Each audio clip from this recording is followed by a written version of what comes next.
हर घर पाठशाला कार्यक्रम में आपका स्वागत है।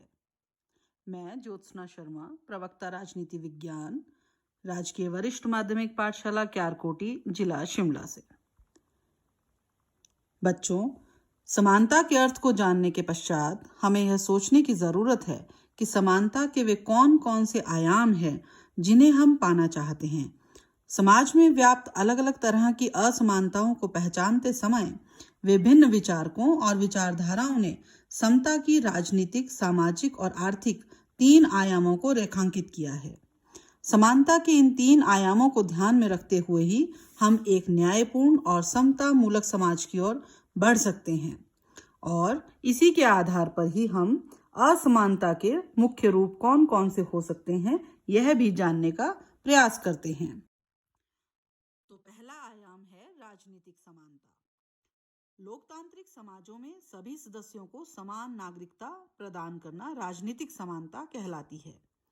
समान नागरिकता अपने साथ कुछ मूल अधिकार जैसे मतदान का अधिकार, कहीं भी आने जाने का अधिकार, संगठन बनाने और अभिव्यक्ति की स्वतंत्रता और धार्मिक विश्वास की आजादी लाती है।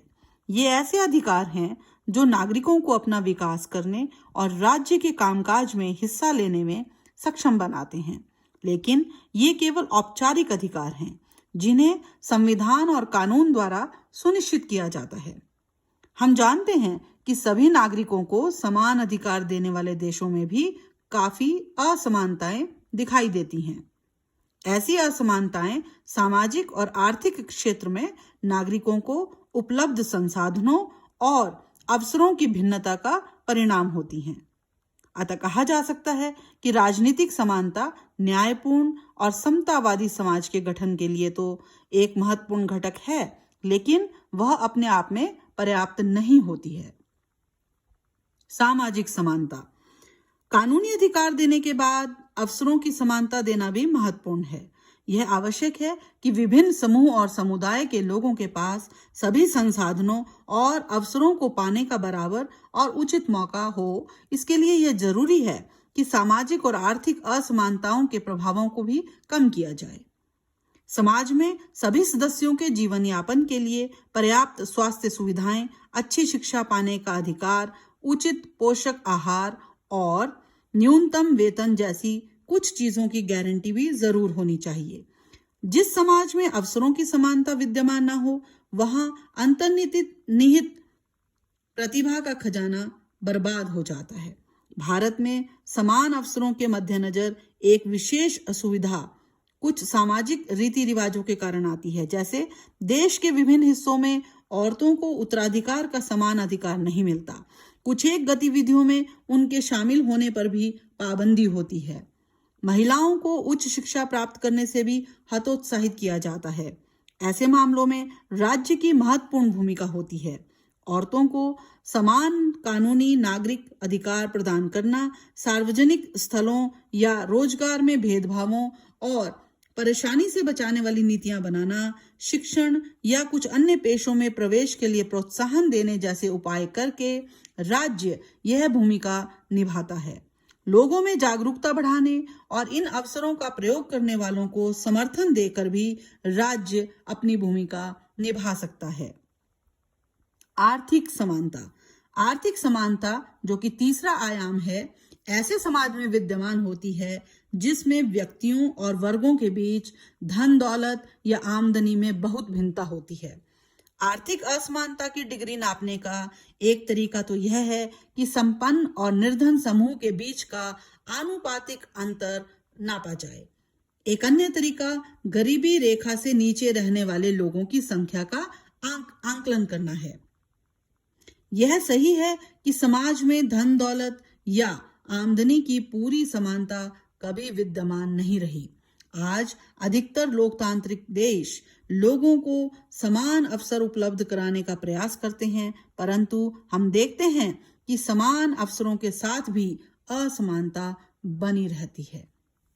आइए अब जानते हैं कि असमानता के मुख्य रूप कौन कौन से हैं, यानी मेजर फॉर्म्स ऑफ इनइक्वालिटी। मुख्यतः 2 तरह की असमानता व्यक्ति को अधिक प्रभावित करती है। वह है सामाजिक असमानता और आर्थिक असमानता। सोशल इनइक्वालिटी और इकोनॉमिकल इनइक्वालिटी। तो सामाजिक असमानता का साधारण अर्थ जन्म, जाति, धर्म, लिंग, आर्थिक स्थिति आदि के आधार पर कुछ लोगों के कुछ वर्गों के साथ पक्षपात किया जाना है। जिस समाज में सामाजिक तत्वों के आधार पर लोगों के कुछ वर्गों के विरुद्ध पक्षपात किया जाता है और कुछ दूसरे वर्ग के पक्ष में विशेष अधिकारों की व्यवस्था होती है, वहां सामाजिक असमानता का होना बिल्कुल स्वाभाविक है। भारतीय समाज में जाति प्रथा आज भी मौजूद है और इसी कारण भारतीय समाज में सामाजिक असमानता पाई जाती है। सामाजिक असमानता के अस्तित्व के प्राय कुछ कारण हो सकते हैं, जैसे सबसे पहले जन्म के आधार पर भेदभाव। जाति और जन्म का अटूट संबंध है। जाति वास्तव में जन्म से ही निश्चित हो जाती है। बच्चा जिस घर में जन्म लेता है उसे अपने माता पिता की जाति प्राप्त हो जाती है। ब्राह्मण घर में पैदा हुआ बच्चा ब्राह्मण, शूद्र माँ की कोख से जन्मा बच्चा शूद्र ही जाना जाता है। जब जाति या जन्म के आधार पर लोगों के किसी वर्ग को उच्च और किसी को निम्न समझा जाता है तो ऐसी स्थिति सामाजिक असमानता को जन्म देती है। धर्म के आधार पर भेदभाव यानी discrimination on the basis of religion. जब एक देश में बसे भिन्न भिन्न धर्मों के लोगों के साथ सरकार द्वारा भिन्न भिन्न प्रकार का व्यवहार किया जाता है तो ऐसी स्थिति में भी सामाजिक असमानताएं जन्म लेती हैं और विकसित भी होती हैं। जब किसी एक विशेष धर्म के लोग अपने धर्म को सर्वश्रेष्ठ और दूसरे धर्मों को हीन समझते हैं तो ऐसी स्थिति भी समाज में धार्मिक तनाव और सामाजिक असमानताओं को जन्म देती है। रंग भेद की नीति। जब किसी देश की सरकार रंग भेद की नीति ग्रहण करती है तो ऐसी नीति वास्तविक रूप में सामाजिक असमानताओं को जन्म देती है। अमेरिका में कानून की दृष्टि में सभी व्यक्ति समान हैं, परंतु व्यवहार में काले रंग के हबशियों के साथ गोरों द्वारा भेदभाव वाला व्यवहार किया जाता है। Economic reasons. अमीर गरीब का अंतर समाज को आर्थिक श्रेणियों में बांट देता है। आर्थिक पक्ष में शक्तिशाली श्रेणी निर्धन लोगों का शोषण करती है। राजनीतिक सत्ता भी आर्थिक पक्ष से शक्तिशाली लोगों की दासी होती है। आर्थिक पक्ष से कमजोर होने के कारण निर्धन लोग राजनीतिक शक्ति के दरवाजे से बहुत दूर रहते हैं। ऐसी स्थिति निश्चित रूप से सामाजिक असमानता के कारण बनती है। Political causes. राजनीतिक कारण भी सामाजिक असमानता को विकसित कर सकते हैं।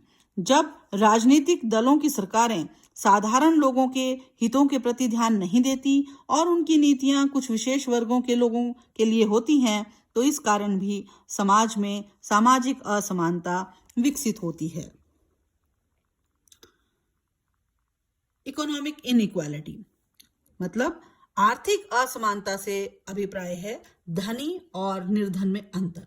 दूसरे शब्दों में हम कह सकते हैं कि आर्थिक समानता का अर्थ आय में असमानता है। उदाहरण के लिए एक व्यक्ति की प्रतिमास आय 1 लाख रुपया है जबकि दूसरे व्यक्ति की आय 2500 रुपये प्रतिमास है। इन दोनों व्यक्तियों की आय के अंतर को आर्थिक असमानता कहा जाएगा, परंतु हम यह भी नहीं कह सकते कि सभी व्यक्तियों की आय समान होनी चाहिए, अर्थात सभी में आर्थिक समानता हो। आर्थिक समानता का वास्तविक अर्थ यह है कि व्यक्तियों की आय में कम से कम अंतर होना चाहिए। इसके अतिरिक्त आर्थिक असमानता का अर्थ अवसरों की असमान उपलब्धता है। अगर विकास या जीवन की आर्थिक आवश्यकताओं को पूरा करने के लिए सभी लोगों को समान अवसर प्राप्त नहीं है तो इस स्थिति को भी आर्थिक असमानता कहा जाता है। जहां संपत्ति या धर्म को सामाजिक स्थिति का आधार बनाया जाए और इस आधार पर धनी व्यक्तियों को कुछ विशेष सुविधाएं दी जाएं जो धनहीन व्यक्तियों को प्राप्त नहीं होती हैं, वैसी स्थिति भी आर्थिक असमानता का प्रतीक है। भारत में आर्थिक असमानता के बहुत से कारण हैं। Causes of economic inequality in India.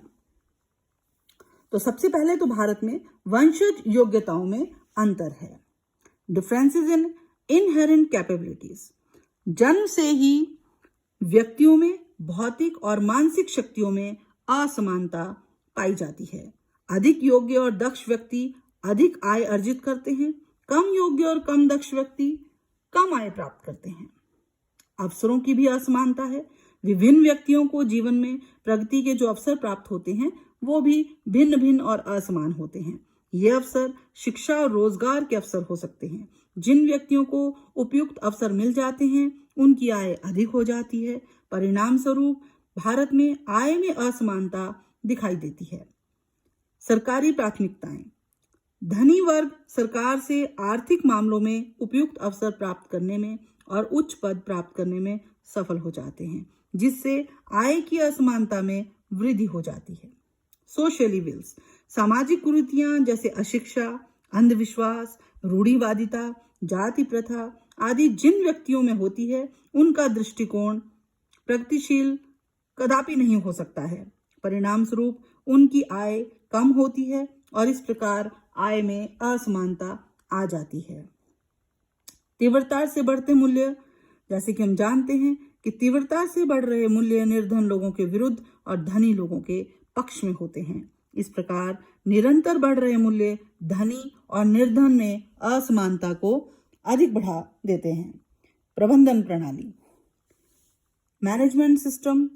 प्रबंधन प्रणाली भी अधिक शक्ति के केंद्रीकरण में सहायक होती है। यद्यपि एकाधिकार आयोग के सदस्य श्री रमेश चंद्र दत्त ने इस विषय में अपनी सहमति व्यक्त करते हुए कहा है कि इस प्रणाली को आर्थिक सत्ता के केंद्रीयकरण का कारण बनाना गलत है। इससे तो केवल आर्थिक सत्ता का कारण हो या केंद्रीयकरण का साधन, इस विषय में दो मत नहीं हो सकते कि आर्थिक प्रणाली ने आर्थिक केंद्रीयकरण में शक्तिशाली कारक के रूप में काम किया है। औद्योगिक वित्त संस्थाओं की साख नीति। Credit policy of institutions of industrial finance. औद्योगिक वित्त संस्थाओं ने बड़े औद्योगिक परिवारों को अधिक धन उधार देकर रखा है और छोटे उद्यमियों, सहकारी और सार्वजनिक क्षेत्र के उद्यमियों को कम उधार दिया है। इस प्रकार यह स्पष्ट हो जाता है कि बैंकों और विशेष वित्तीय संस्थाओं की साख नीति ने भी असमानता को प्रोत्साहित किया है। खेतों के आकार में अंतर। Difference in the size of the farms. आर्थिक असमानता का एक कारण खेतों के आकार में अंतर भी है। भारत जैसे देश के 40% ग्रामीण परिवारों के पास कृषि योग्य भूमि 1% से भी कम है। 20% परिवारों के पास बिल्कुल ही भूमि नहीं है। कृषि भूमि के विभाजन में व्याप्त असमानता भी अधिक असमानता का एक मूल कारण रही है। हरित क्रांति, ग्रीन रेवोल्यूशन। तकनीकी सुधारों के परिणाम स्वरूप जो हरित क्रांति संभव हुई है उससे छोटे और सीमांत भूमिहीन किसानों को तो लाभ नहीं हुआ, परंतु बड़े किसानों को इसका अत्यधिक लाभ हुआ है, जिससे ग्रामीण वर्ग में आर्थिक असमानता में वृद्धि हुई है। भूमि सुधार नियमों को ठीक ढंग से लागू न करना। विभिन्न राज्य सरकारों ने जो भूमि संबंधी सुधार पारित किए हैं उन्हें प्रभावशाली ढंग से लागू नहीं किया गया है। इसके कारण भी आर्थिक असमानता में वृद्धि हुई है। इलिटरेसी। आर्थिक असमानता को जन्म देने में अशिक्षा भी महत्वपूर्ण भूमिका अदा करती है। जो वर्ग अधिक शिक्षित होता है उन्हें रोजगार के अवसर अधिक मिलते हैं और उनकी आर्थिक स्थिति में सुधार होता है। इसके विपरीत अशिक्षित या कम पढ़े लिखे लोगों को रोजगार के अवसर कम प्राप्त होते हैं। नवंबर 2006 में सच्चर आयोग ने भारत में रहने वाले मुसलमानों के आर्थिक रूप से पिछड़े होने का कारण इस वर्ग में आधुनिक शिक्षा का अभाव बताया था। बच्चों, अब इन असमानताओं को दूर करने के क्या उपाय हो सकते हैं ये हम अगली वीडियो में जानेंगे। धन्यवाद।